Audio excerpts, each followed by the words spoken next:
आप सभी को नमस्कार। चाहे आप फ्रांस में हो, अफ्रीका में, यूरोप में, अमेरिका में, एशिया में या फिर दुनिया के किसी भी कोने में हो, इस महत्वपूर्ण, तात्कालिक और भविष्यवाणीपूर्ण संदेश को सुनने के लिए समय निकालने के लिए धन्यवाद। क्योंकि जिन घटनाओं पर हम चर्चा करने जा रहे हैं, वे केवल किसी एक क्षेत्र या किसी एक समुदाय से संबंधित नहीं हैं, बल्कि पूरी मानवता से जुड़ी हैं। हम मानव इतिहास के एक निर्णायक क्षण में जी रहे हैं। भविष्यवाणियां हमारी आंखों के सामने पूरी हो रही हैं और कलीसिया का उठाया जाना निकट है। तो संक्षेप में अपना परिचय दूं, मैं पिछले 15 वर्षों से एक भविष्यवाणी विशेषज्ञ और कालक्रम विशेषज्ञ हूं और परमेश्वर ने मुझे इस चेतावनी के सेवकाई के लिए बुलाया है। जो मिशन मुझे सौंपा गया है वह स्पष्ट है। हमारी पीढ़ी को उन घटनाओं की निकटता के लिए तैयार करना जो परमेश्वर की योजना के अनुसार घटित होने वाली है। इसे अच्छी तरह समझ लें, अब तक की सभी बाइबल भविष्यवाणियां बिना किसी अपवाद के पूरी हो चुकी हैं और जो भविष्यवाणियां शेष हैं वे भी इसी तरह पूरी होंगी। इसी कारण यह संदेश सबसे पहले दुनिया भर के मसीहियों के लिए है, ताकि उन्हें सतर्क रहने और तैयार रहने के लिए प्रेरित किया जा सके, क्योंकि यह बहुत संभव है कि कलीसिया का उठाया जाना आने वाले दिनों में ही हो जाए। और ठीक इसी विषय पर यह वीडियो आधारित है। लेकिन यह दुनिया के लिए भी एक अंतिम आह्वान है। यीशु मसीह के नाम पर पश्चाताप करें और आज ही परमेश्वर की योजना में प्रवेश करने का अवसर प्राप्त करें, क्योंकि समय बहुत बहुत कम है। यह संदेश एक संक्षिप्त संस्करण है। यदि आप अधिक विस्तृत प्रस्तुति देखना चाहते हैं तो मेरी YouTube प्लेटफॉर्म पर उपलब्ध फ्रेंच और अंग्रेजी में लंबा संस्करण देख सकते हैं। तो यह समझने के लिए कि हमारे सामने क्या है और यह समय इतना निकट क्यों है, हमें शास्त्रों की ओर लौटना होगा, क्योंकि केवल वही योजना को प्रकट करते हैं, दिव्य योजना पूरी सटीकता के साथ। यीशु ने स्वयं भविष्यवाणियों के महत्व को रेखांकित किया और क्रूस पर उन्होंने कहा, सब कुछ पूरा हो गया। इन शब्दों के द्वारा उन्होंने पृथ्वी पर अपनी पहली आगमन से संबंधित सभी भविष्यवाणियों की पूर्ण पूर्ति को सील कर दिया। लेकिन परमेश्वर ने अंत के लिए भी एक समय निर्धारित किया है, जैसा कि स्वर्गदूत ने दानियेल को प्रकट किया था। अंत के लिए एक निश्चित समय है। हम वर्तमान में 5वीं व्यवस्था के अंत में जी रहे हैं, जिसे चर्च या अनुग्रह की व्यवस्था कहा जाता है। यह एक अद्वितीय वैश्विक घटना के साथ समाप्त होगी, जिसे चर्च का उठा लिया जाना कहा जाता है, जिसे नए नियम में मसीह का दिन भी कहा गया है। इसे नए नियम के प्रभु के दिन शब्द से भ्रमित न करें, जो पुराने नियम के यहोवा के दिन के समान है और यह उठा लिए जाने के बाद के न्याय के समय को दर्शाता है। भविष्यवाणियां और शास्त्र स्पष्ट रूप से हमारे युग के लिए यीशु मसीह की वापसी की 2 प्रकट घटनाओं को प्रकट करते हैं। इस वापसी की पहली प्रकट घटना में मसीह सबसे पहले अपनी कलीसिया को लेने आएंगे, जैसा कि 1 कुरिन्थियों 15 और 1 थिस्सलुनीकियों 4 में लिखा है। दूसरी प्रकट घटना में 7 वर्षों की क्लेश के बाद वे महिमा के साथ लौटेंगे, ताकि अपना 1000 वर्षों का राज्य स्थापित कर सकें। मुझे जो मिशन मिला है वह आपको यह समझाना है कि क्यों उठा लिए जाने की घटना निकट है। यह विषय बहुत रोचक है, लेकिन साथ ही संवेदनशील भी है, क्योंकि यह अक्सर मसीहियों के बीच विभाजन का कारण बनता है। बहुत से लोग कहते हैं कि हम उस समय को नहीं जान सकते, और वे मत्ती 24:26 की आयत पर आधारित हैं, जहां लिखा है, उस दिन और उस घड़ी के विषय में कोई नहीं जानता, न स्वर्गदूत, न पुत्र, केवल पिता ही। लेकिन यह पद जब इसे उसके संदर्भ में देखा जाए तो वह कलीसिया के उठाए जाने रैप्चर के बारे में नहीं, बल्कि 7 वर्षों की क्लेश के बाद महिमामय वापसी के बारे में बात करता है। वास्तव में पौलुस ने 1 कुरिन्थियों 15 और 1 थिस्सलुनीकियों 4 में प्रकट किया कि रैप्चर एक रहस्य है जो कलीसिया को सौंपा गया है, और यह मत्ती 24:46 में वर्णित महिमामय वापसी से भिन्न है। मत्ती अध्याय 24 का संदर्भ यह दर्शाता है कि यह अंतिम घटना पूर्व से पश्चिम तक चमकने वाली बिजली की तरह होगी। इसी प्रकार मनुष्य के पुत्र का आगमन होगा, जैसा कि पद 27 में कहा गया है। वैसे भी पद 31 तक इसे पढ़ना चाहिए, क्योंकि यही मत्ती 24 का सटीक संदर्भ है। जकरिया 14 मत्ती 24 के समान ही ठीक वही प्रलयकारी दृश्य का वर्णन करता है, जिसमें कुछ अतिरिक्त जानकारियां भी दी गई हैं, जिसमें पद 7 मत्ती 24:36 की पुष्टि करता है। कि वह दिन जो केवल परमेश्वर को ही ज्ञात है, वही दिन है जब मसीह अपने पांव जैतून पर्वत पर रखेगा, और वही प्रलयकारी पृष्ठभूमि को दर्शाता है। इस प्रकार मत्ती 24-26 मसीह के प्रकट होने से संबंधित है, जब वह पृथ्वी पर लौटेगा, न कि कलीसिया के उठाए जाने से। अब हम अगला पद लेते हैं। महिमा से भरे लौटने की बात करने के बाद यीशु एक मुख्य शब्द के द्वारा एक विरोधाभास प्रस्तुत करते हैं, जिसे अक्सर नजरअंदाज कर दिया जाता है। यह शब्द प्राचीन यूनानी में दे है। कई ऐसी संस्करणों में जो मूल पाठ के प्रति वफादार हैं, विशेष रूप से ऑस्टरवॉल्ट और मार्टिन में पद 27 इसी संयोजन से शुरू होता है। लेकिन एक छोटा शब्द लेकिन बहुत अर्थपूर्ण, यह शब्द पिछले पद में कही गई बात के विपरीतता को दर्शाता है, यानी पद 36 के विपरीत।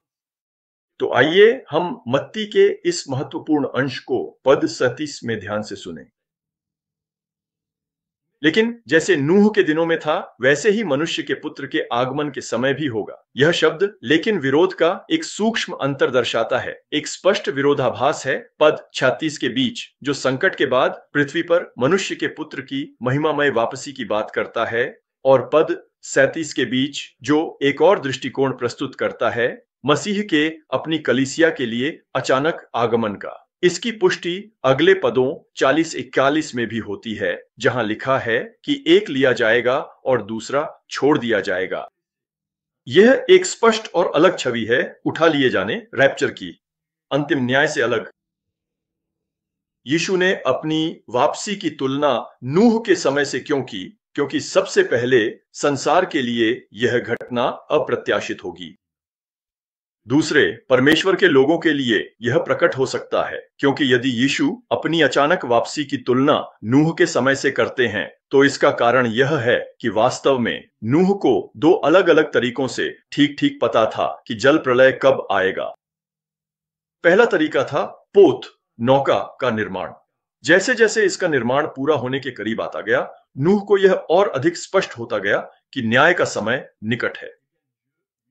और दूसरी ओर परमेश्वर ने स्वयं, जैसा कि उत्पत्ति में लिखा है, जल प्रलय से 7 दिन पहले इसकी पुष्टि कर दी थी। उत्पत्ति अध्याय 7 पद 4। इसी प्रकार जागरूक कलीसिया के लिए भी एक ओर तो हम उन संकेतों के कारण सतर्क हैं जो उठाए जाने, रैप्चर के पूर्व सूचक हैं, और दूसरी ओर हम क्लेश के आरंभिक लक्षणों और उन सभी बातों को देख रहे हैं जिनकी झलक हमें पहले ही मिलने लगी है। वैश्वीकरण जो इस समय स्थापित हो रहा है आदि। और दूसरी ओर होशे 3:7 में लिखा है, प्रभु कुछ भी नहीं करता जब तक कि वह अपने दासों भविष्यद्वक्ताओं को अपना रहस्य प्रकट न कर दे। और मैं आपको बता सकता हूं कि इस समय परमेश्वर अपने भविष्यद्वक्ताओं के माध्यम से पूरी दुनिया में बोल रहा है। यह भी प्रकाशित वाक्य 3:3 की चेतावनी है, जहां लिखा है, यदि तुम जागरूक नहीं रहोगे तो मैं चोर की तरह आ जाऊंगा, लेकिन जो लोग जागरूक हैं उनके लिए वह समय कोई आश्चर्य नहीं होगा। इसी कारण 10 कुंवारियों की दृष्टांत अंतिम पीढ़ी के लिए कही गई है। यह उन प्रहरियों को बुलाती है जो सच्चे संकेतों को पहचान सकें और पुकार सकें, देखो दूल्हा आ रहा है, उसके स्वागत के लिए जाओ। हर चेतावनी, हर भविष्यवाणी का संकेत हमें मसीह के दिन के और करीब लाता है। इसीलिए हम सब पर, हर एक पर यह जिम्मेदारी है कि हम यह पहचानें कि कौन सा संकेत सबसे महत्वपूर्ण है, जो गंभीर हैं और प्रभु की कृपा पर निर्भर रहना चाहिए। मत्ती 24 से 36 को स्पष्ट करने के बाद अब हम तर्क के कालानुक्रमिक केंद्र में प्रवेश करते हैं। कई वर्षों से मुझे यह विश्वास मिला है कि उठा लिए जाने की घटना हो सकती है, एक 17 तारीख को, और विशेष रूप से तिश्री के 17 को, बेशक उस बाइबल कैलेंडर के अनुसार जिसे मैंने वर्षों से पुनर्निर्मित करने का प्रयास किया है। मैं यहां संभाव्यता में बात कर रहा हूं, इसलिए मेरा उद्देश्य आपको कोई निश्चितता थोपना नहीं है, बल्कि जो मैंने पाया है उसे साझा करना है, ताकि हर कोई प्रार्थना में विवेक कर सके। इसीलिए मैं आपको आमंत्रित करता हूं कि आगे जो आने वाला है उसे ध्यानपूर्वक देखें। भविष्यवाणी संकेतों की एक श्रृंखला जो सभी एक ही निष्कर्ष की ओर इशारा करती है। संभवतः उठाए जाने के दिन के बारे में बात करने से पहले यह जरूरी है कि हम पहले वर्ष, फिर ऋतु और फिर महीने की पुष्टि करें, और अंत में संभवतः दिन की भी। बाइबल में सात छुपे हुए उलटी गिनती के संकेत हैं जो सभी मसीह के पृथ्वी पर लौटने के वर्ष की ओर इशारा करते हैं। इन्हें संक्षेप में प्रस्तुत करने के लिए ताकि सबसे अधिक विश्वसनीय तुलना की जा सके। उदाहरण के लिए मत्ती 24 से 32 में अंजीर के पेड़ की दृष्टांत है जो पीढ़ी से संबंधित है, यानी उस अंजीर के पेड़ की जिसे मसीह के पृथ्वी पर लौटने का साक्षी बनना है। इसकी उलटी गिनती 1948 में इजराइल के पुनर्जन्म से शुरू होती है, और यदि हम वर्तमान इजराइल की औसत पीढ़ी की अवधि जो 84 वर्ष है को 1948 में जोड़ दें तो हम मसीह की महिमामय वापसी के लिए 2022 के शरद ऋतु के आसपास पहुंचते हैं। एक और उलटी गिनती जो शास्त्रों में छुपी हुई है वह है 2520 वर्ष, जो ऐतिहासिक बाबुल और भविष्यवाणी की बाबुल के बीच का अंतर है। और निश्चित रूप से बाइबल की 6000 वर्षों की कालक्रम भी है जिसे मैं पिछले 10 वर्षों से पुनर्निर्मित करने का प्रयास कर रहा हूं और जो भी 2032 और 2033 के बीच समाप्त होती है। इसी तरह इन सभी उलटी गिनतियों की पुष्टि कालक्रम द्वारा होती है जिसे बहुत स्पष्ट रूप से देखा जा सकता है। आज मैं आपको एक उलटी गिनती के बारे में बताना चाहता हूं, ओसे के 2 भविष्यवाणीपूर्ण दिनों की उलटी गिनती, और इस संदर्भ में अपनी हाल की खोजों को आपके साथ साझा करना चाहता हूं। आप देखेंगे कि इसमें बहुत ही रोचक बातें हैं। तो यह भविष्यवाणी जिसे मैं आपको जानने के लिए छोड़ता हूं स्पष्ट रूप से संकेत देती है, हे इस्राएल के मसीह अनंत के पुत्र। ओसे 5:15 में यीशु मसीह को इस्राएल की जनता द्वारा पहली बार आने पर अस्वीकार किए जाने की बात की गई है। ओसे 6:1 इसका प्रत्यक्ष परिणाम है जो भविष्य में पश्चाताप के लिए एक आह्वान है जो क्लेश के बाद इस्राएल के बचे हुए लोगों का राष्ट्रीय और सामूहिक पश्चाताप होगा। पद 2 में इस भविष्यवाणीपूर्ण दूरी की अवधि का उल्लेख है। जब से मसीह गए हैं तब से लेकर उनके लौटने तक 2 दिन अर्थात 2 सहस्राब्दियां। और पद 3 इजराइल की पुनर्स्थापना का उल्लेख करता है जो तीसरे भविष्यवाणीपूर्ण दिन में होगी, यानी 2 दिनों की प्रतीक्षा के बाद तीसरे सहस्राब्दी की शुरुआत में।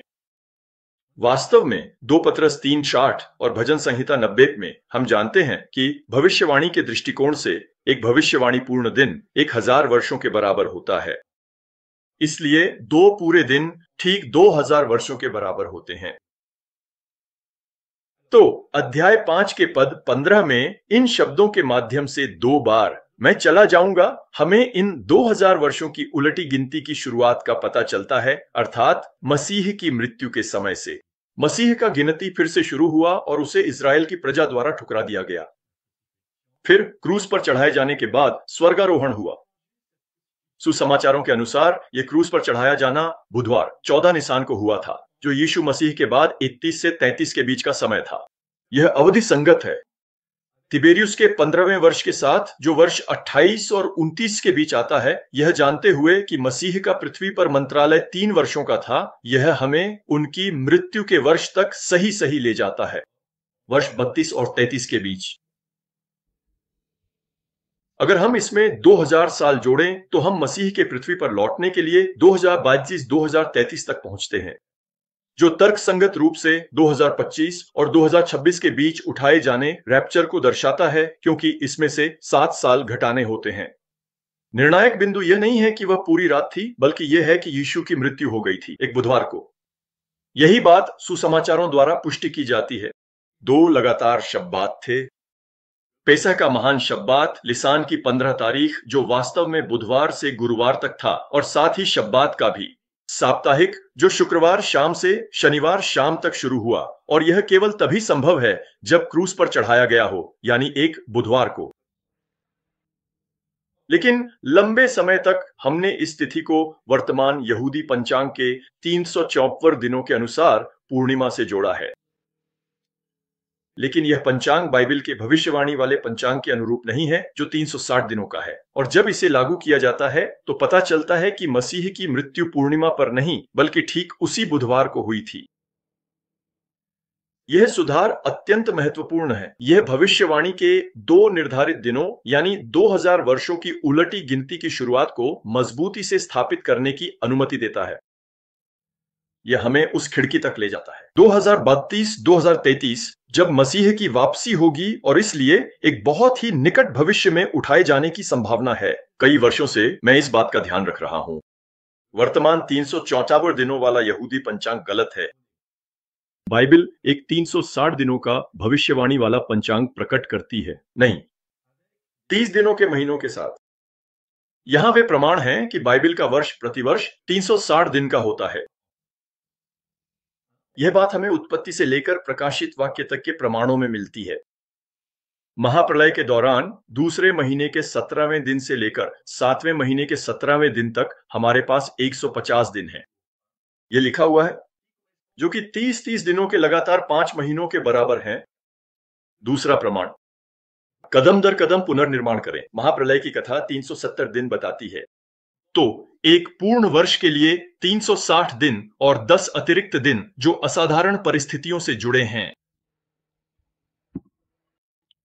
तीसरा प्रमाण, प्रकाशित वाक्य में भविष्यवाणी की सप्ताह का आधा भाग 1260 दिनों के बराबर है, यानी 30 दिनों के 42 महीने। और अन्य अंश भी इस नियमित संरचना की पुष्टि करते हैं। इस बिंदु का निष्कर्ष यह है कि उत्पत्ति से लेकर प्रकाशित वाक्य तक शास्त्र 360 दिनों के वार्षिक कैलेंडर के अस्तित्व को सिद्ध करते हैं, जिसे भविष्यवाणी के वर्षों में भी देखा जा सकता है, जिसमें 30 दिनों के 12 महीने होते हैं। सौर वर्ष के साथ तालमेल बनाए रखने और ऋतुओं के विचलन से बचने के लिए हर 6 साल में 30 दिनों का एक अतिरिक्त महीना जोड़ना ही पर्याप्त है। यहेजकेल ने भी इसी समायोजन का उल्लेख किया है। 360 दिनों वाला यह कैलेंडर कोई आधुनिक आविष्कार नहीं है। इसके प्रमाण इतिहास में मिलते हैं, जिनमें हेरोडोटस और यहां तक कि मेदो फारसी काल भी शामिल है, जो यह सिद्ध करता है कि यह कैलेंडर नूह के वंशजों के माध्यम से प्रचलित हुआ था, जो प्रलय के बाद पहले मेसोपोटामिया में और फिर पीढ़ी दर पीढ़ी पूरी दुनिया में फैल गए, अपने कौशल, ज्ञान आदि को साथ लेकर। इस प्रकार जब हम भविष्यवाणियों पर काम करते हैं तो हमें इस बाइबल कैलेंडर पर आधारित होना चाहिए, न कि वर्तमान यहूदी कैलेंडर पर।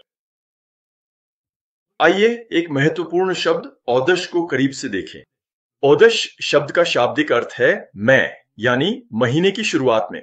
यह शब्द शादश से निकला है, जिसका अर्थ है नवीन या नया किया गया। आधुनिक अनुवादों में इसे अक्सर नई चांद, नवचंद्र के रूप में प्रस्तुत किया जाता है, जिससे कैलेंडर की एक चंद्र पाठ्यता थोप दी जाती है, जबकि हिब्रू मूल पाठ किसी भी संदर्भ में इसका औचित्य नहीं देता।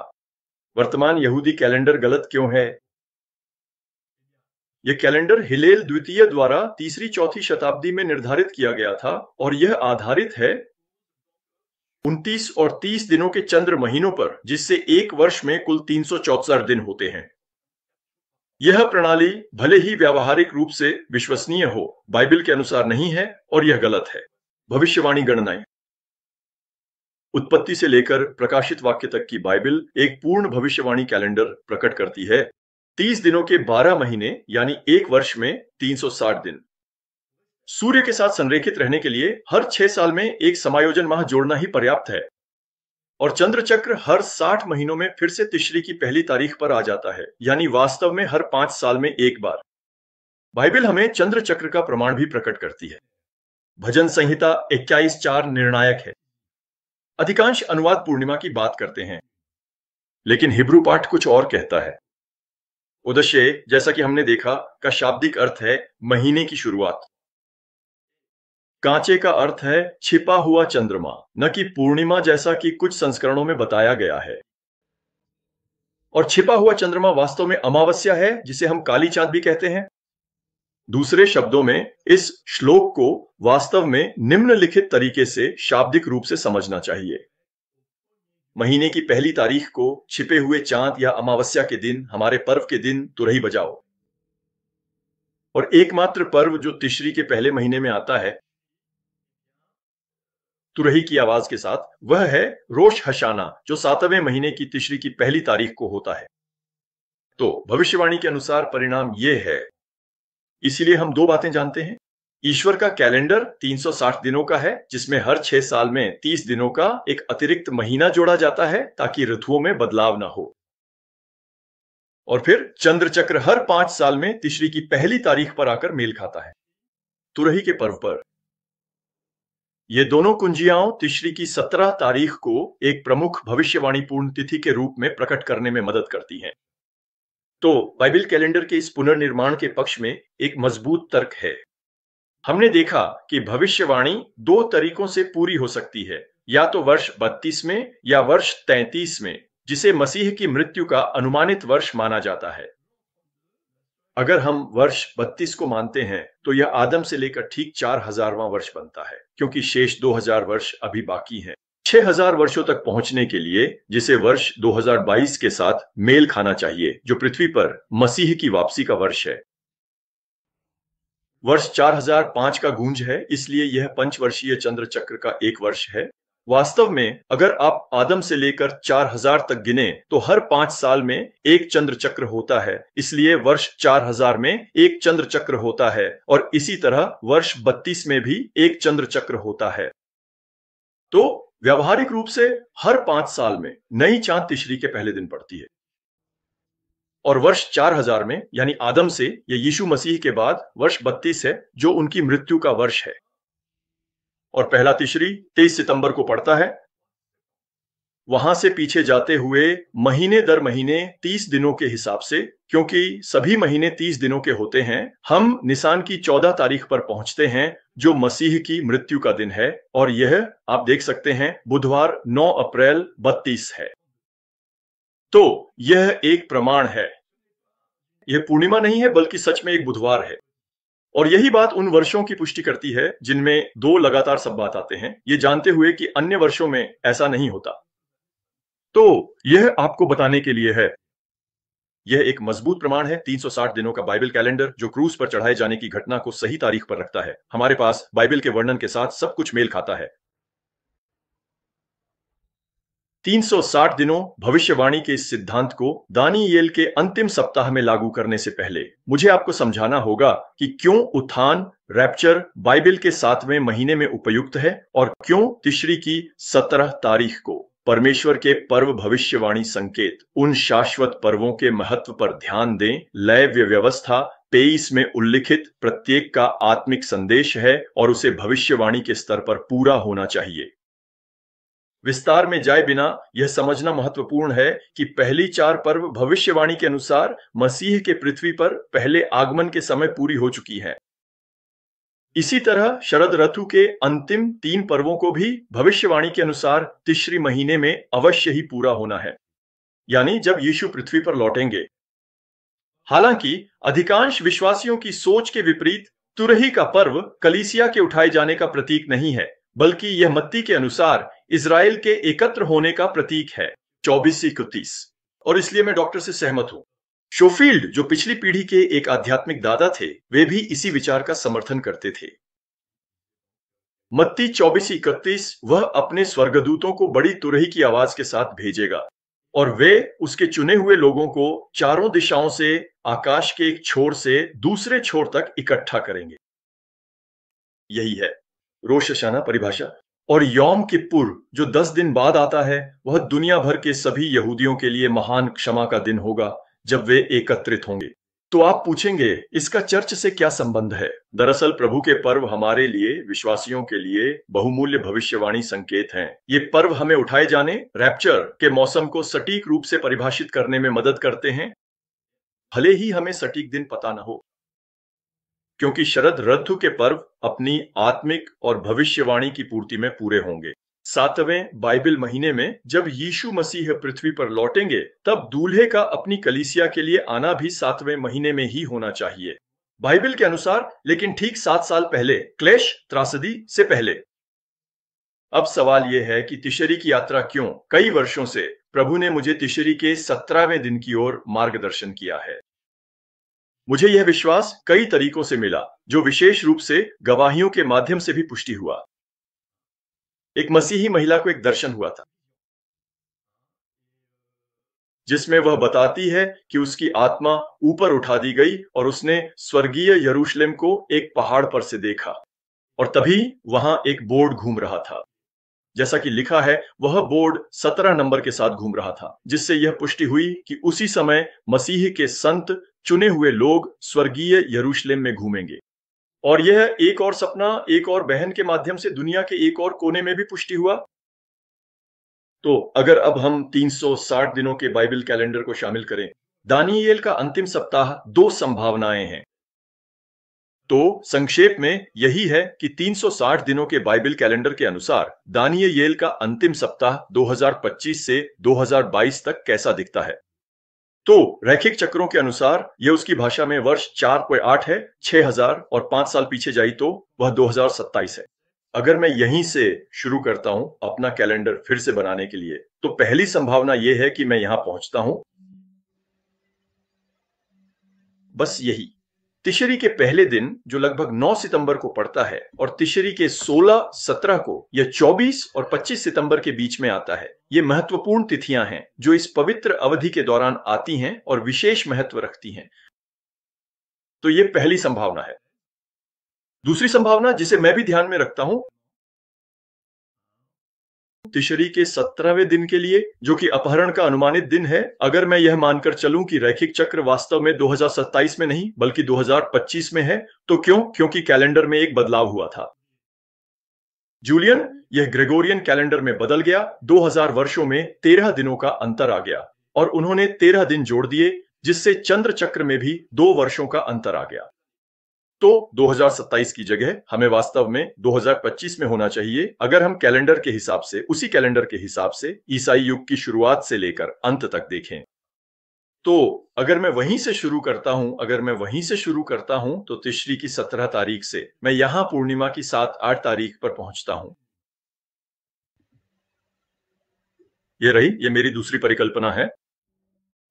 दिलचस्प बात यह है कि अगर मैंने आपको ये दोनों परिकल्पनाएं दिखाई हैं जो 360 दिनों के बाइबल कैलेंडर से पुनर्निर्मित की गई हैं, तो इसका कारण यह है कि दुनिया में भी कई लोगों को दर्शन हुए हैं। बहुत से ईसाइयों को भविष्यवाणी वाले स्वप्न या दर्शन हुए हैं जिनमें उठाए जाने रैप्चर के समय पूर्णिमा दिखाई गई है। और खास तौर पर एक भाई जिन्हें मैं जानता हूं जो स्विट्जरलैंड में हैं, उन्हें 2016 में दिन के उजाले में पूर्णिमा का एक दर्शन हुआ था। तो दिन के उजाले में पूर्णिमा होना संभव नहीं है, और उनके बेटे को भी कुछ साल बाद वही अनुभव हुआ। उसे भी 2021 में दिन के उजाले में पूर्णिमा का दर्शन हुआ। तो जिन लोगों ने दिन के उजाले में पूर्णिमा के साथ उठाए जाने का दृश्य देखा, वे यूरोपीय थे। तो मैं इस निष्कर्ष पर पहुंचता हूं कि या तो वह अमावस्या थी क्योंकि दिन के उजाले में पूर्णिमा संभव नहीं है, या फिर ऐसा इसलिए है क्योंकि यूरोप में उठाए जाना दिन के समय होगा और बाकी दुनिया में, जैसे अमेरिका में, यह रात के समय होगा। और यह उन के साथ मेल खाता है। यही है वे स्वप्न। एक और बात, मैंने आपको समय के बारे में नहीं बताया था, लेकिन यह संभव है कि यह सुबह 9 बजे हो। हाँ, हम ऐसा कहते हैं क्योंकि इस संबंध में कुछ रहस्योद्घाटन हुए हैं। खास तौर पर एक भाई हैं जिन्हें एक भविष्यवाणी वाला स्वप्न आया था जो बहुत प्रसिद्ध है, बल्कि वह एक दर्शन ही है। ये कई साल पहले की बात है, वह अब जीवित नहीं है, लेकिन उन्होंने यह दर्शन बताया था। यह एक 70 वर्षीय नॉर्वेजियन थे जिन्होंने उस समय यह दर्शन प्राप्त किया था, और उस समय उठा लिए जाने की घटना सुबह 9 बजे हुई थी। और भी कई पुष्टियां मिली हैं, जहां लंदन में भी समय के अंतर के बावजूद वही समय था। तो इन सब का निष्कर्ष यह है, प्रिय मित्रों, खैर, इस साल बताए गए कुछ स्वप्न रब्बी कैलेंडर के अनुसार तुरही के पर्व पर केंद्रित लगते हैं। व्यक्तिगत रूप से मैं बहुत सतर्क रहता हूं। यह कैलेंडर गलत है। जो महत्वपूर्ण है वह यह है कि हम शास्त्रों में प्रकट 360 दिनों के भविष्यवाणी कैलेंडर से जुड़े रहें। फिलहाल मुझे सटीक दिन के लिए कोई अंतिम पुष्टि नहीं मिली है, सिवाय इसके कि दुनिया भर में कई भाइयों और बहनों ने स्वप्न में पूर्ण रात के समय उठाए जाने रैप्चर को देखा है। यह एक परेशान करने वाला विवरण है जो कई कथाओं में बार बार आता है। तो जब तक हमें सटीक दिन की और पुष्टि नहीं मिलती, सितंबर से अक्टूबर तक के इस पूरे मौसम में सतर्क रहें, यह जानते हुए कि नूह को जल प्रलय से 7 दिन पहले चेतावनी दी गई थी। ईश्वर हमें अंतिम क्षणों में भी एक पुष्टि दे सकते हैं। इसीलिए मैं आपसे आग्रह करता हूं, प्रार्थना में, सतर्कता में और प्रतीक्षा में बने रहें। हम उठाए जाने रैप्चर के मौसम में हैं। हम निर्णायक समय में जी रहे हैं। जल्द ही दूल्हा आएगा और जो जागते रहेंगे वे उसकी खुशी में प्रवेश करेंगे। यही है प्रभु आपको आशीर्वाद दें। इसे एक वास्तविक संभावना के रूप में लें, न कि एक निश्चितता के रूप में, लेकिन सतर्क रहें। यही प्रभु हमसे चाहते हैं। और प्रभु आपको सुरक्षित रखें, आपको आशीर्वाद दें और आपकी मदद करें कि आप सब जो दुनिया के चारों कोनों में हैं उस दिन के लिए तैयार हो सके। यीशु के नाम पर प्रभु आपको सुरक्षित रखें और तैयार रहने में मदद करें।